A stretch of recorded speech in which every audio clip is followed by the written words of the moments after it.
Hello, everybody. Welcome once again to another Panthers playoff series preview. I am Steve Goldstein along with Randy Moller. Now, not our usual setup, Moles, at the beautiful Baptist Health Iceplex, the War Memorial in Fort Lauderdale, because I'm here in Carolina. You're in South Florida. We'll be on the air again on our Scripps Sports television coverage, the pregame show Yep. before every game at 7:30 throughout this round. But, Randy, it is amazing that here we are again because the NHL system, right? It's not set up to go back year after year after year. Yet here we are, the Panthers, three consecutive Eastern Conference finals. Just amazing. Yeah, it just seems like the Panthers get better as the playoffs go. And we saw that in the first series against the Tampa Bay Lightning.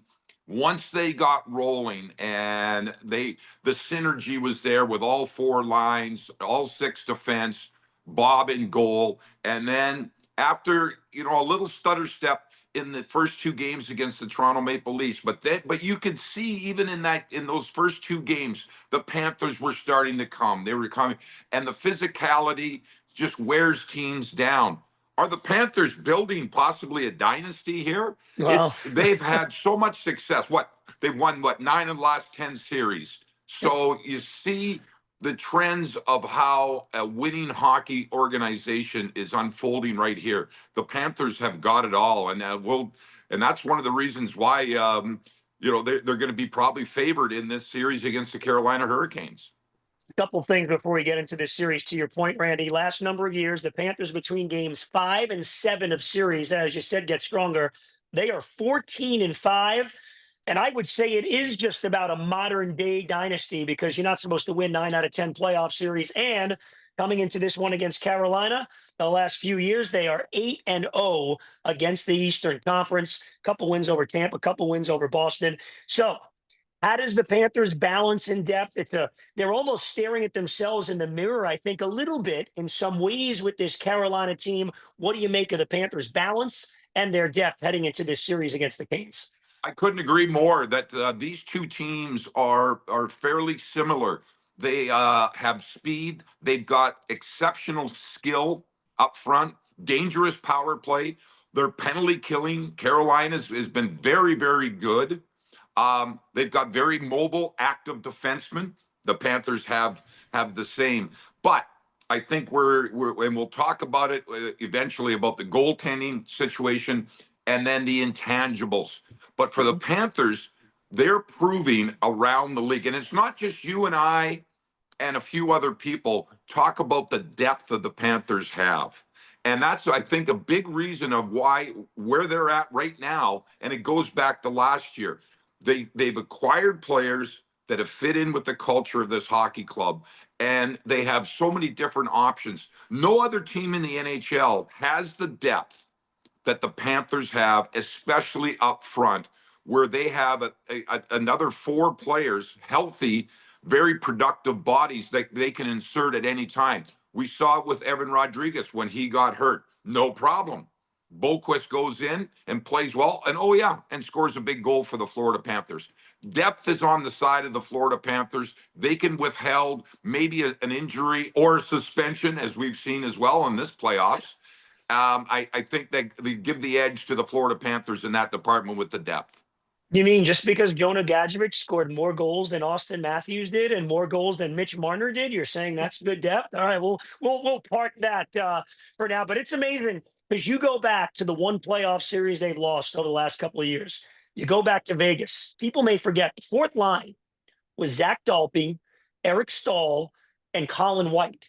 Then last year, right, you've got Opozo, you've got Lomberg in there, you've got Cousins, you've got Stenlund. Now it's a whole new, really two fourth lines with Sturm and Boquist, and we're seeing the Nosek line play. So it's a great matchup, point, Randy. But when you talk about the matchup, it's always, I think, been that Lundell line. A few years ago, Sam Reinhart in the wing. Last year, Vlad Tarasenko. What have you seen this year from those two Finns with Brad Marchand as that line is taking it to a new level? This is where I give the Panthers the edge in this series against the Carolina Hurricanes. Exactly what you said, Goldie, because you go back, Tampa Bay didn't have an answer in the last three games of that series for the Lundell line. Obviously, we just saw Toronto didn't have an answer.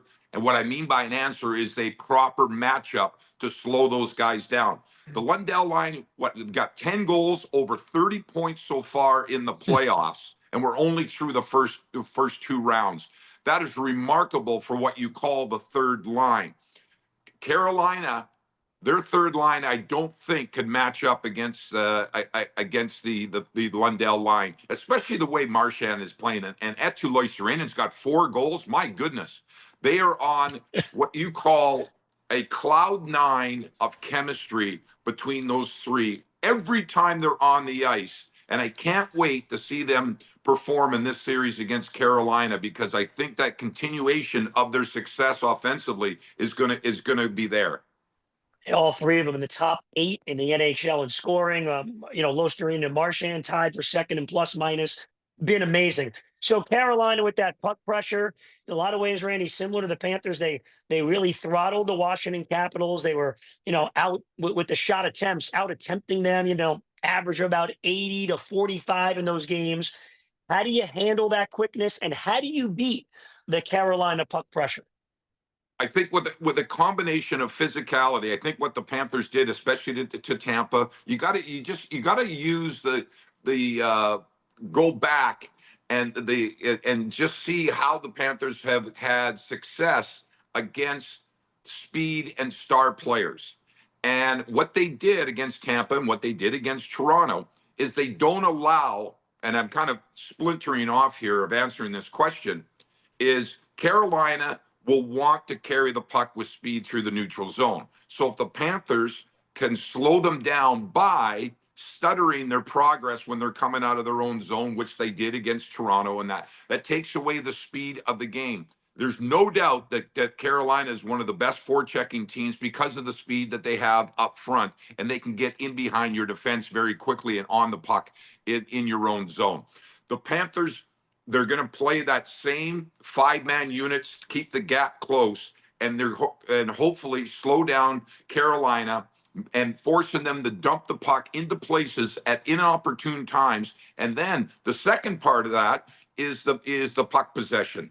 The Panthers fare very, very well against teams like Carolina if they control the puck and control the pace of game. That will be one of the most important parts, especially at the beginning of this series. Carolina is going to come out in game one, and they are going to be flying. They're well rested. They're going to use their assets, which is speed and puck movement. It's up to the Panthers to take that away from them. Yeah, Panthers riding the wave. I think they like the fact that they won on Sunday night in Toronto, get right back into it. Tuesday night, game number 1. They'll go every other night, by the way, in this series. No 2-day break. Piggybacking what you said, Randy, D zone. Let's get your thoughts. We're about 35 games, 35 games into Seth Jones as a Panther.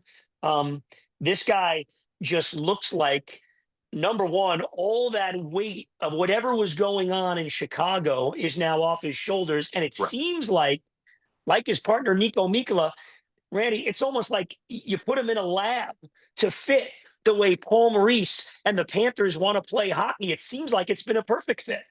Yeah, he's really acclimated himself to what the Panther culture and the system is, and I think he's enjoying that. As they say around, hey, happy wife, happy life, happy right shooting defenseman, happy life. He's really enjoyed and fit in, and he's been able to. Everybody knows that Seth Jones is a very talented and intelligent hockey player as well. But you have to put him in a situation where he's going to succeed. Not overdo things, try not to be everything to everyone. And that's the way he was in Chicago.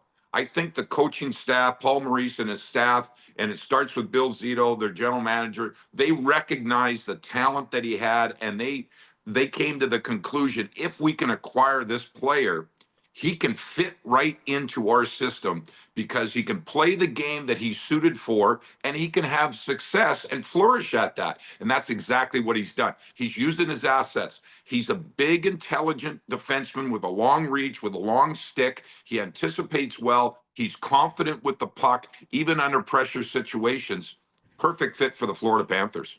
Yeah, and it really should go back. You mentioned Bill Zito. Bill was with him in Columbus. Sergei Bobrovsky was obviously his goaltender in Columbus. That Panther hockey operations staff, you had Paul Fenton, who was with Nashville years ago when they drafted him. So the Panthers, between all of their pro scouting, the analytics department, which does a great job, there's really no stone unturned. And just another guy, it seems like, is fitting in seamlessly. At the end of all of it, though, Randy, and you would expect it to be low scoring in this series. We would think anyway with these two teams. Does it ultimately come down to Sergei Bobrovsky against Frederick Anderson, the goaltenders? It might be. It might come back down to that. Steady Freddie Anderson has played well. The question for him, can he stay healthy? Sergei Bobrovsky, he loves the workload. You know he's going to take the days off. He's a smart goaltender in that. He knows his body.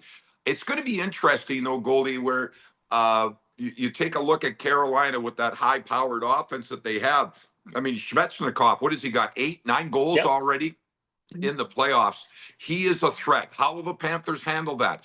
So we all know about Sebastian Aho and some of their stars, but I think if you stack up the way the Panthers are with line 1, line 2, line 3, and then line 4, the Panthers have the depth. I think all 4 lines have the scoring. All 4 lines have the toughness to wear the wear and tear that goes on in a 7-game series. I'm very confident that the Panthers are going to be able to play their game and not allow Carolina to dictate the pace of play. That will be a key for me. All right, so we see the last series against Toronto. Obviously, the Panthers were battling uphill most of the series. They got the job done, down 0-2, down 2 goals, actually, in game 3 as well. And since that fourth line was inserted, the no-sec line, they won 4 out of 5 games. Last time these two teams played in 23, we all know tight games, all 1-goal games. The Panthers swept them in 4 in the Eastern Conference Final. Do you think we're in a series here where we're going to get to a game 6 and maybe a game 7? Do you anticipate a long series? I anticipate it's going to be a long series. And one of the reasons why that we haven't really mentioned Carolina, those first 2 games the Panthers have to play in Carolina, that might be the toughest place to play in the league. It's very intimidating. Their crowds are very loud. They're right on top of you. And it seems to energize Carolina. They're a great home team. There's no doubt about that. And they play off that energy. And it's up to the Panthers, their experience and their maturity and their star players that have been through this before. And that's why I was talking to somebody the other day. They were asking me about Brad Marchand. This is exactly why they got him.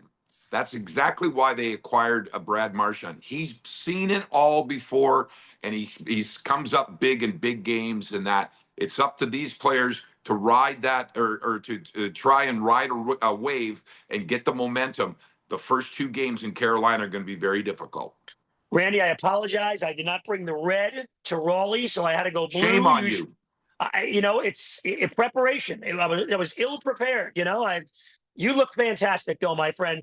Have a great series. You'll be in the studio with Jessica Blaylock and Yeah. Randy Moller. I'm here in Raleigh with Katie Engelson. Once again, everybody, every game, 7:30, 30 minutes before face-off, the pregame show on Script Sports. Moles, I'll see you at Amaranth Bank Arena for games 3 and 4. Have fun, guys. See you later.